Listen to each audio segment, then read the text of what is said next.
चलो बच्चों, अब हमारे पास चैप्टर आ रहा है बैंकिंग का, और बैंकिंग चैप्टर को भी अपन देख लेते हैं कि लिखा हुआ है कि मनी चैप्टर पढ़ लिया। बैंकिंग को एग्जाम्पल मैंने आपको किसी कैसे समझाया था, दादाजी का और पापा जी के एग्जाम्पल देकर समझाया था कि घर में जैसे दादाजी होते हैं ना, वैसे सेंट्रल बैंक है दादाजी, है ना। और छोटे बच्चे जो शैतान बच्चे होते हैं ना, वो है कमर्शियल बैंक, है ना।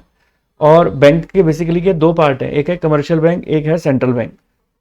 सेंट्रल बैंक को हम अपेक्स बैंक भी बोलते हैं, और ये जितने भी बैंक हैं इंडिया के अंदर, उन सब बैंक को रेगुलेट करता है, कंट्रोल करता है, ठीक है। तो सेंट्रल बैंक का मतलब क्या है? Central bank is the regulator of commercial bank, all the banks in India. हमारे इंडिया का जो सेंट्रल बैंक है वो है रिजर्व बैंक ऑफ इंडिया, ठीक है। हर कंट्री का एक सेंट्रल बैंक होता है, हमारी कंट्री का सेंट्रल बैंक क्या है? रिजर्व बैंक ऑफ इंडिया, नाम यही है ना। वो सारे बैंक को कंट्रोल करेगा, और इसको मैंने समझाने के लिए दादाजी की उपाधि दी है। जैसे कि एक परिवार में दादाजी होते हैं, ऐसे ही देश के अंदर बैंकों का बैंक, बैंकों का मतलब दादाजी, सेंट्रल बैंक कहलाता है, आरबीआई है। कमर्शियल बैंक छोटे शैतान बच्चे के जैसे है, लेकिन याद रखना कि कमर्शियल बैंक के अपने फंक्शंस हैं और आरबीआई के अपने फंक्शंस हैं। कमर्शियल बैंक क्या बात बोलता है कि कमर्शियल बैंक के जो फंक्शंस हैं उसमें अंदर वो क्या बात बोलता है कि वो एक्सेप्ट करता है डिपॉजिट्स लोगों से, यानी जनता से डीलिंग करने का सारा काम किसका है? कमर्शियल बैंक का है ना। और बैंकों के थ्रू और गवर्नमेंट के से जो डील करने का काम होता है ना, वो किसका होता है? रिजर्व बैंक का काम होता है, यानी सेंट्रल बैंक का। सेंट्रल बैंक क्या काम करता है? तो कमर्शियल बैंक से डीलिंग करता है। कमर्शियल बैंक अपना अकाउंट सेंट्रल बैंक में खुलवा सकते हैं, ठीक है। तो कमर्शियल बैंक से लेन देन का जितना भी सिस्टम रहता है वो रिजर्व बैंक से रहता है। रिजर्व बैंक में आम जनता अपना अकाउंट नहीं खोल सकती है, ठीक है। और गवर्नमेंट के भी जो बैंक है, बैंकर, गवर्नमेंट बैंकर्स कौन होते हैं? रिजर्व बैंक ऑफ इंडिया होता है, नॉर्मल कमर्शियल बैंक नहीं होते।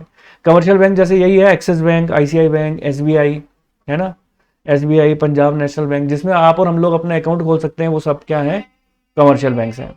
अब कमर्शियल बैंक का काम क्या है? एक्सेप्टिंग डिपॉजिट करना। जैसे कि तीन तरीके के से एक्सेप्ट करता है डिपॉजिट हमारा कमर्शियल बैंक, हमारे पैसा करंट अकाउंट के थ्रू, सेविंग के थ्रू और फिक्स डिपॉजिट के थ्रू।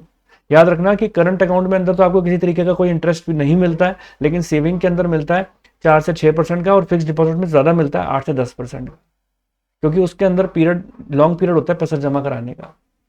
करंट अकाउंट के अंदर तो क्या होता है? आप नंबर ऑफ टाइम्स दिन में पैसा निकाल भी सकते हो और विड्रॉ भी कर सकते हो, अपना डिपॉजिट भी कर सकते हो।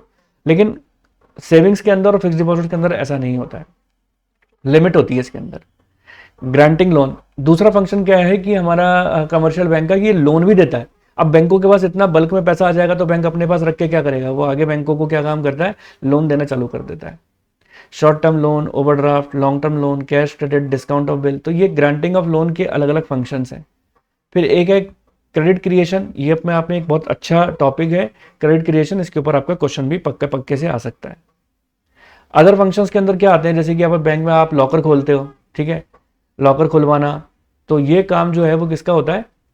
ये अदर फंक्शंस के अंदर आ जाता है बैंक के, ठीक है।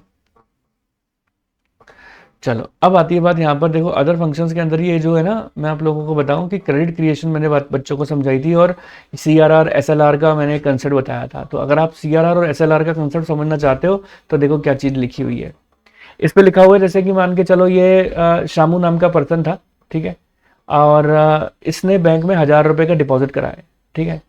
1000 रुपये बैंक में डिपॉजिट कराया आईसीआई बैंक में।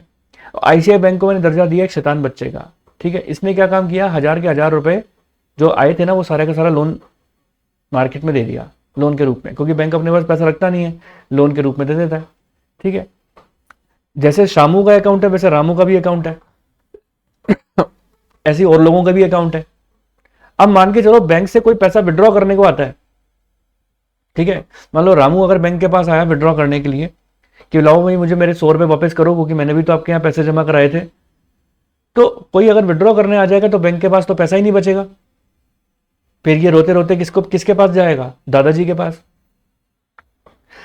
तो यानी दादाजी मतलब आरबीआई के पास जाएगा। तो आरबीआई ने बोलता है कि भाई देखो आईसीआई बैंक, अगर जितना तुम्हारे पास डिपॉजिट आता है, तुम शैतान बच्चे हो, तुम्हारे पास जितना भी डिपॉजिट आता है सारा सारा लोन चुका देते हो, सारा का सारा लोन में मतलब आप ट्रांसफर कर देते हो, लोन ग्रांट कर देते हो, तो ये ठीक बात नहीं है। तुमको क्या काम करना है कि कुछ पैसा अपने पास जरूर रखना पड़ेगा, ठीक है। इसकी तुम्हारी गलती की सुधार अभी तो मैं कर देता हूं, लेकिन तुम्हें कुछ पैसा अपने पास जरूर रखना पड़ेगा। तो जो पैसा कमर्शियल बैंक अपने पास रखता है कुछ सेफर साइड के लिए, उसे हम क्या बोलते हैं? लिक्विड रिजर्व रेशो, ठीक है। लेकिन पता है कि ये शैतान बच्चा है, कुछ भी कर सकता है। अब बैंक वाला जो है ना, 1000 रुपए में से 200 रुपए तो रिजर्व में रखेगा, 800 रुपए का ही लोन देगा। तो जितना पैसा बैंक अपने पास रखता है उसको हम क्या बोलते हैं, लिक्विड रिजर्व रेशो। अब लिक्विड रिजर्व रेशो के भी दो पार्ट होते हैं, ठीक है। क्या पार्ट होते हैं कि लिक्विड रिजर्व रेशो में बोला जाता है, एक होता है कैश रिजर्व रेशो और एक होता है स्टैट्यूटरी लिक्विड रेशो। देखो 200 रुपए बैंक वाले ने अपने पास रखे थे, 800 रुपए का लोन ग्रांट किया था कमर्शियल बैंक ने, तो 200 रुपए में से भी रिजर्व बैंक ऑफ इंडिया ने इंस्ट्रक्शन दे दिए कि देख 20 रुपए तो मेरे हिस्से के हैं और 180 रुपए जो है ना वो तेरे हिस्से के हैं, ठीक है। तो जो 180 रुपए होंगे ना वो क्या कहलाएगा, दोनों, ये रेशो उल्टा भी हो सकता है, ये भी हो सकता है कि वो बोले कि 20 रुपए तेरे हिस्से के हैं, 180 रुपए मेरे हिस्से के हैं। यानी जितना हिस्सा आरबीआई का होगा लिक्विड रिजर्व रेशो में, उसको आप बोलोगे कैश रिजर्व रेशो।